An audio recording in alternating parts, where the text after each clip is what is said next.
Marcus POV. Pakitunguhan mo lang ang batang yun sa abot ng makakaya mo para wala tayong problema sa isa't isa. I have nothing to ask of you regarding her. I know she's not your type, but you can't do anything about it now that it's happened, Marcus. You need to do this to save our reputation and the reputation you're trying to protect. Seryosong paliwanag sa akin ni Dad nang kamustahin niya ang tungkol sa amin ni Angeline. Hindi ako sang-ayon sa gusto niya pero ano pa ba ang magagawa ko? Nangyari na ito. I know nothing happened between us, but why are you still insisting that something did? I'm old enough to consider those messes as there, Dad. Hindi ako stupido para maniwala sa sinasabi niyang ginalaw ko siya dahil alam kong hindi yun totoo. Gigil kong depensa kaso nakakamatay na tingin lamang ang ipinataw sa akin ni Dad. Matanda na ako para malinlang ng isang 18 anyos na bata.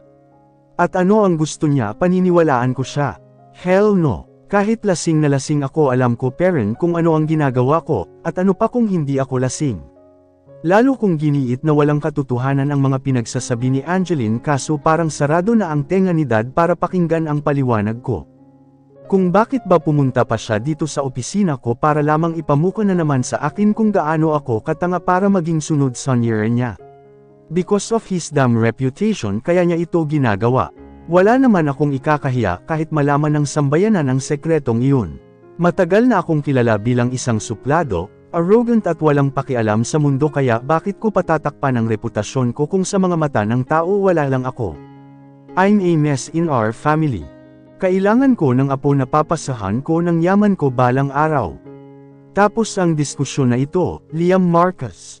Impregnate her as long as you want. Wala akong pakialam kung hindi mo siya gusto. Wala akong pakialam kung nasusuka ka sa kanya. Anakan mo siya ng anakan hanggang sa makarami ka ng anak, gago. That's all. Bulyo ni Dad bago marahas na sinipa ang paahan ng silya na plastik at tuluyan ng lumabas.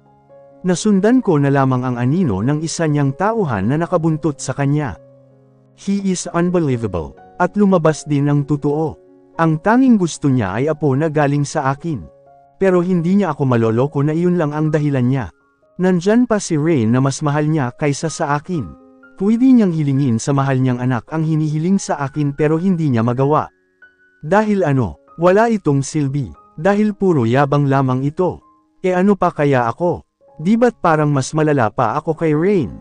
Galit si Dad sa akin dahil mas inuna kong gampanan ang pagiging isang may-ari ng sarili kong bar kaysa ang gampanan ang pagiging CEO ng kumpanya namin. Hindi ko maintindihan kung ano ba talaga ang gusto niyang ipunto. Yamot ako na napasando sa aking kinauupan habang matiim na nakamonitor sa TV ang aking mga mata. Parang hindi ko natuloy alam kung saan ako mag-uumpisa ng pagtingin. Sobrang dagsa ang mga customer ngayon dahil Sabado. Kulang na kulang ako sa tauhan kapag ganitong araw dahil karamihan ay puro naka-day off kaya lagi akong bar-ino kapag araw ng Sabado. Isa din ito sa nagiging dahilan kung bakit hindi ako malimit umuwi ng kondo. Pero inaamin ko na bukod dito ay isa pang rason si Angeline kung bakit ayaw kong umuwi sa unit ko. Bukod sa hindi ako sanay na may ibang tao sa unit ko, galit na galit pa rin ako sa kanya. At kapag sumusubra ang galit ko hindi ko mapigilan ang sarili hanggang sa nakakasakit na ako ng tao. Stupidity always push me to make bad things. Katulad na lang ng nangyari kaninang umaga. Hindi ko napigilan ang sarili at huli na rin nang makaramdam ako ng konsensya nang makita ang marka ng ginawa ko sa kanya. I'm too harsh for her. Hindi naman ako ganito pero bakit pagdating sa kanya palagi akong galit? Simply because of her also. Hindi naman ako palaging manggagalait sa galit kung hindi niya ako inuunahan. She ruined my miserable life. Miserable na nga ang buhay ko mas lalo niya pang dinagdagan. Tangi na lang. Boss Marco, may naghahanap sa'yo sa labas. Imporma sa akin ni Dale.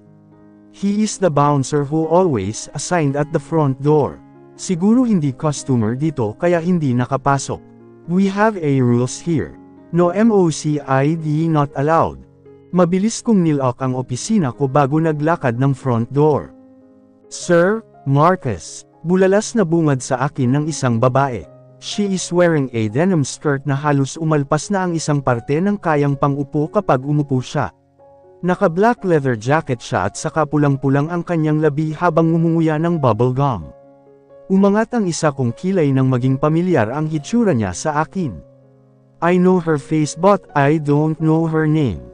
May I know you? Suplado kong tanong sa kanya. I crossed my arms while waiting for her answer. Pilya siyang napatawa bago pinaikot-ikot sa isa niyang daliri ang nakalugay niyang buhok. Ako si Katrina, Sir Marco. Pakilala niya. Now I know her. Pero bakit parang ang layo naman ng narating niya? And if I'm not mistaken, kaibigan siya ni Angeline. How did she know she could find me here? Umangat muli ang isa kong kilay. I see. Anong kailangan mo? Tanong ko sa kanya na walang kainte-interes. Lumiwanag bigla ang mukha niya. Lumapit siya sa akin kaso hinaranggan siya ni Dale. Kitang-kita ko kung paano nangunot ang noo niya habang nakatingin kay Dale. Mag-a-apply sana ako bilang server dito sa bar mo, Sir Marco. Baka pwede mo akong ipasok dyan. Ngumuso siya sa direksyon ng bar. Naningkit tuloy ang mga mata ko dahil sa pagtataka. Who told you that I'm here? Sinigandahan ko siya. Natigilan siya at pansamantalang nag-isip. I wonder who told her. Si Angeline. Oo, si Ange ang may sabi sa akin na may bar ka dito sa Maynila. Nagkita kasi kami nang mapaliga siya sa laundry shop na inalisan ko kanina. Sunod-sunod niyang sagot na mas lalong ikinasingkit ng mga mata ko. Nagkita sila, parang mas lalong uminit ang ulo ko. Hindi ko alam kung kailan siya lumabas. O baka kaninang umaga lang.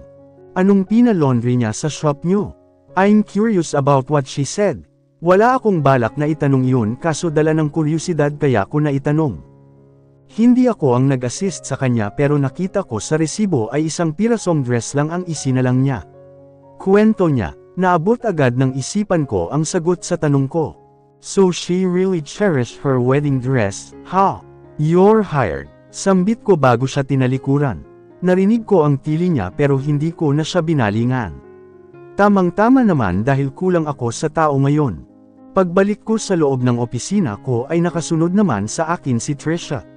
She is my assistant. May dala siyang isang tray tapos may laman na pagkain. Hindi ka ba nagugutom? Anang pamimilosopo niya sa akin nang nilapag sa table ko ang tray na dala. Busog pa ako. Kumain ako kanina bago umalis ng unit. Tugon ko sa kanya bago ibinalik ang mga mata sa monitor. Nakikita ko pa rin na isa-isa niyang nilalapag sa lamesa ang mga nakalagay sa tray. Natatakam ako sa amoy ng pagkain kaso hindi ko makuhang tumikim dahil busog talaga ako. Ganun ba? Nang asar niyang saad na ikinatingin ko sa kanya. Pidgel na pidgel ang pagngiti niya kaya umangat ang isa kong kilay to question her reaction. Hindi lang ako sanay na marinig kang kumain na kuno sa unit mo bago ka umalis. Sige na, kumain ka na lang dyan kapag gusto mo, paliwanag niya bago tuluyan ng umalis. She is weird. Angeline's POV. Saan ka pupunta? Istriktong bungad sa akin ni Sir Marcus nang magkasalubong kami sa lobby rig condo niya. Feeling ko namutla agad ako kasabay ng panglalamig ng mga kamay ko dahil sa anyo niyang hindi ko moari. May bibilhin lang sana ako sa labas. Kinakabahan kong sagot sa kanya kaso ganun na lang ang pagkagulat ko nang basta niya ako hawakan sa palapulsuhan at saka tinangay na parang bagay lamang. Ang bilis niya akong naisama at naipasok sa elevator. Napangiwi ako nang bitawan niya ang kamay ko. Di ba sabi ko sa'yo hindi ka pwedeng lumabas? Bakit ba ang tigas-tigas ng ulo mo? Iritado niyang paninirman sa akin. Kumakahag sa kaba ang dibdib ko pero nagawa ko pa rin siyang tignan ng matapang. Mabuti na lang din at kaming dalawa lang ang sakay sa elevator. Dumistansya ako sa kanya ngunit hindi niya ako pinahintulutan na utuloy ang gagawin dahil mabilis niya akong hinipit palapit sa kanyang katawan. Namilog ng ganun kabilas ang mga mata ko nang halos wala ng isang dangkal ang pagitan ng mga mata namin. Mas lalong kumabog ang dibdib ko at nakakahiya kung marinig niya ang bawat tahip niyon kaya nilalabanan ko ang paghapit niya. Where do you think you're sleeping away ta, ha? Baka sa boses niya ang pamimilyo.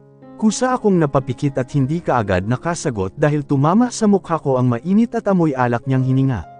Bahagya ko tuloy nakagat ang ibabang labi ko dahil sa labis na kaba. May, bibilhin lang sana ako sa labas, sir. Nauutol kong sagot. Tumunog ang elevator hudyat na nasa second floor na kami at naging dahilan iyon ng pagbitaw niya sa akin. Marahan niya akong inayos sa pagkakatayo habang nakapulupot pa rin ang kamay niya sa bewang ko. Pagbukas ng elevator, bumungad sa amin ang ilang kababaihan na agad namang tumuori ang atensyon sa kanya ngunit dinidedma niya lang ang mga ito habang papalabas na kami ng elevator. Ang tahimik niya kaya hindi ko pa rin mapigilan na hindi kabahan. Ang bilis naming makarating sa unit. Wala siyang imik ng parehas na kaming nasa sala. Hindi ko alam kung ano ang tumatakbo sa kanyang isipan. Para siyang lasing dahil sa amoy niyang hininga o baka dala na rin ng antok kung kaya't nababarino siya. Hinagis niya sa sofa ang hoodie niyang suot bago matiim na tumitig sa akin. Napayuko ako at saka nakagat ang aking ibabang labi. Kabibilin ko lang na huwag kang lumabas, di ba? May din niyang sabi na alala ko naman ang bilin niya pero kasi. Talk to me lady. Segunda niya na ikinagitla ko. Napahinga pa ako ng malalim bago siya sinagot. Sa sunod na buwan ay 19 na po ako sir. Hindi na ako bata para tawagin niyo ng ganon. At saka tungkol sa ibinili niyo, hindi naman ako ulyanin para makalimutan ang sinabi niyo. Bibili lang talaga ako ng napkin kaya lumabas ako. Matapang at walang takot ko na pananagot sa kanya. Sa huli parang bigla akong nanlamig at kaagad na umurong ang mga paa ko nang mapagtanto ang pagiging kabulgaran ko. Nadulas ako nang sasabihin kaya nang pilit kong tignan ang hitsura niya, sobrang may pagtataka ako na nakita sa reaksyon niya. Sorry, bawi ko nang makabawi saka inihakbang ang aking mga paa. Akmang lalampasan ko na siya nang bigla niya akong haklitan sa palapulsuhan ko. Namilog ang mga mata ko nang halos magdikit na ang mga labi namin nang mapaharap sa ako sa kanya. Lalo niya akong hinapit hanggang sa pulgada na lang ang pagitan ng aming mga labi. Nagwawala ang puso ko, buweset na pakiramdaman dahil sobrang lakas ng pagtambol nito. So, hindi ka buntis? Pagkumpirma niya na ikinaumid ko. Hindi dahil sa tanong niya kundi dahil mabango at mainit niyang hininga na nalalanghap ko. Naikuyong ko na lang mga kamay ko dahil sa pagpipigil para hindi bumigay. At sa tanong niya, he caught me off guard. Wala na, bistado na yata ako. Hindi ko naman sinasabi na buntis ako. May, nangyari lang sa atin pero hindi ako buntis. Sunod-sunod kong despensa, hindi ko natuloy alam kung saan ba ako humuhugot ng tapang para harapan kong masabi yun sa kanya. Nahigit ko ang aking paghinga nang bigla niya akong hapitin. Sobrang lapit ko na sa kanya kaya agaran kong itinukod sa dibdib niya ang dalawa kong kamay. So ano ang ibig mong sabihin? Na mahina ang sperm ko dahil hindi kita nabuntis. Is that what you mean? Balik tanong niya sa akin. Hindi ko tuloy mapigilan na hindi ikuyom ang aking mga kamay. Parang hinahamon niya ang karupukan ko. Tinig niya palang mukhang mapapaamin na niya ako pero dahil nagsisinungaling na lang din naman ako kaya lubos labyusan ko na. As if naman na may nangyari talaga sa amin. Ni hindi nga ako marunong humulik yun pa kaya ang magpag-amit. Nakakapanindig balahibo talaga kapag naiisip ko ang mga bagay na yan. Aminado naman ako na desperada ako pero hindi sa ganong bagay. May rason ang lahat kung bakit ko to ginagawa pero wala akong choice kundi ang gawin ta. Bahala na kapag nabisto niya ako. Ay pakukong niya na lang ako. Wala akong sinabi na ganon. Baliwala kong tugon. Lumuwag ng konti ang pagkakahawak niya sa akin. Nabawasan ang kaba ko pero kaagad din bumalik at doble pa nang basta niya sipuhin ang mukha ko at saka ako mariin na hinalikan. Hindi ako nakagalaw at basta na lang din sumuko at pumikit. Minumura ko na lang ang sarili ko dahil sa pagpapatangay. Pakiramdam ko tuloy parang papel lang ako nang igiyan niya ako palapit ng dingding. Umunti-unting gumalaw ang bibig niya at gustong pumasok ng dila niya sa loob ng bibig ko kaso hindi ko alam kung paano ang gagawin. Hindi ko alam kung paano aayunan ang ginagawa niya sa akin. Nakakapanglambot ng sistema, nakakadarang at nakakawala ng pag-iisip ang bawat halik niya sa akin. Ibang-iba sa halik na ginawa namin nung araw ng kasal namin. Damn it Angeline. Kiss me back. Usual niya bago muli ako siniil ng halik. Parang natutupok ako dahil sa paos niyang boses.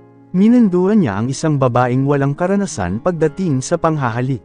Pero dahil nabigyan niya ako ng kaunting ideya kung kaya't naglakas loob ako na ibalik ang halik na ibinibigay niya sa akin. Hindi niya pwedeng isipin na wala akong karanasan. Dapat nakatatak sa isipan niya na magaling ako kahit hula-hula lang. Wala akong sinayang na oras. Kung ano ang ginagawa niya sa mga labi ko ay siyang ginagawa ko rin. Nadadarang na ako sa taglay niyang galing. Sinapo niya ang batok ko para mas lalo akong mapadiin sa kanya. Sa oras na yun pinipilit kong magprotesta kaso walang silbi ang pagpidyo ng mga kamay ko sa dibdib niya nang basta niya hawakan ang mga kamay ko at dalhin sa paikat sa kanyang leeg. Nagpatangay ako habang dinadama ang bawat nakakadarang na ginagawa niya sa akin kaso parang binuhusan din kaagad ako ng sobrang malamig na tubig nang basta siya tumigil at mariin ang tingin na pinapataw sa akin. Hindi ko tuloy alam kung ano ang gagawin ko pero nagawa ko namang yumuko bago niya pa makita ang pamumulan ng aking mukha. Get inside your room and lock your door. Utos niya. Umangat bigla ang paningin ko dahil sa pagtataka kaso masakit niyang tingin ang nasalubong ko. Kitang-kita ko rin kung paano niya madiin na pinupunasan ang bibig niya na nasa isip ko'y parang nandidiri siya sa laway kong naiwan sa mga labi niya. Dahil sa nakita, nagmatapang din ako na gayahin ang ginawa niya. May diin ko ding pinunasan ang palibot ng aking bibig at umaktong mas nandidiri ako sa kanya. Bakit, ikaw lang ba ang kakayahan na gawin yan? Kaya ko rin. Bakas ang pagtataka sa hitsura niya nang makita ang ginawa ko. Parang naging iritado pa siya nang itigil niya ang ginagawa niyang pagpalandas ng hinalalaki sa bibig niya. Matapang ko pa rin na pinapakita sa kanya ang pagtutuyo ko sa paligid ng aking bibig. Wala ka palang binatbat kumpara sa mga dati kong kahalikan, sir. May diin kong sabi bago siya tinalikuran at mabilis na naglakad patungo sa akin kwarto. Hindi ko na rin nagawang salubungin ang nagulantang niyang reaksyon dahil sa kaba dahil pagsalubong pa lang ng mga kilay niya, tumatambol na ang dibdib ko. At sa tagpong iyon, halos matamba na ako dahil sa panginginig dulot ng aking ginawa.